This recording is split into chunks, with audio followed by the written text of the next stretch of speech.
Andhra Pradesh poultry farmers federation సభ్యులు నిర్వహించిన chicken మరియు ఎగ్ మేళకు జిల్లా కలెక్టర్ చదలవాడ నాగరాణి తణుకు శాసనసభ్యులు అరిమిల్లి రాధాకృష్ణ ముఖ్య అతిథులుగా పాల్గొని చికెన్ తిని సందడి చేశారు. ఈ సందర్భంగా జిల్లా కలెక్టర్ నాగరాణి మాట్లాడుతూ ప్రజలు ఎవరూ కూడా చికెన్ తినడానికి భయపడనవసరం లేదనే సందేశాన్ని సూచించడానికి ఈ మేళాను నిర్వహిస్తున్నారని అన్నారు.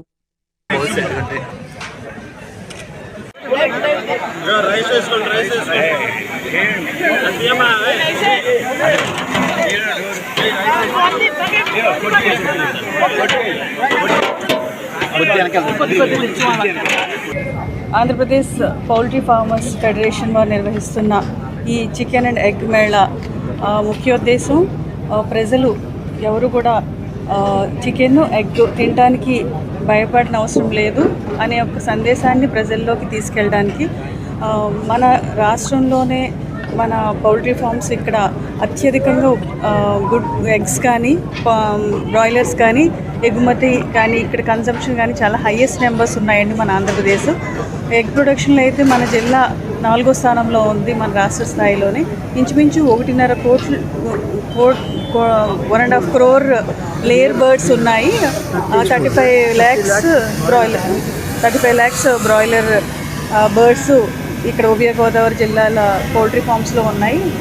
300 మంది ఫార్మర్స్ ఈ వారి యొక్క పౌల్ట్రీ ఫార్మ్స్లో ఇవన్నీ నడుస్తూ ఉన్నాయి. అయితే 300 మంది మనం రైతులే కాకుండా కొన్ని వేల మంది ఈ ఇండస్ట్రీలో ఈ ఉభయ గోదావరి జిల్లాల్లో అనేక మంది కార్మికులు, ట్రేడర్స్, ఫార్మర్స్ అంతా కూడా ఈ పౌల్ట్రీ మీద ఆధారపడి ఉన్నారు. తర్వాత ఈ చికెన్ ఎగ్ అనేది సామాన్య ప్రజానికానికి, బడుగు వర్గాలకి అందరికీ కూడా ఒక ప్రోటీన్ ఇచ్చే ఒక బలవర్ధకమైన ఆహారం. అది మన గవర్నమెంట్స్ నుంచి బాలింతలు, గర్భిణీ స్త్రీలకి, తర్వాత ప్రతి స్కూల్స్లోనూ కూడా ఎగ్స్ పంపిణీ చేస్తూ ఉన్నారు. అంటే దాంట్లో ఉన్న పోషక విలువల గురించి మీరు తెలుసుకోవచ్చు. ఇక్కడ మన రాష్ట్రంలోనే కాకుండా దేశవ్యాప్తంగా కూడా ఇక్కడి నుంచి ఎగ్స్, బర్డ్స్ ఎగుమతి అనేది ఉంది. ఇక్కడ ఫార్మర్స్ ఇండస్ట్రీ కూడా ఏమాత్రం ఇబ్బంది పడకూడదు.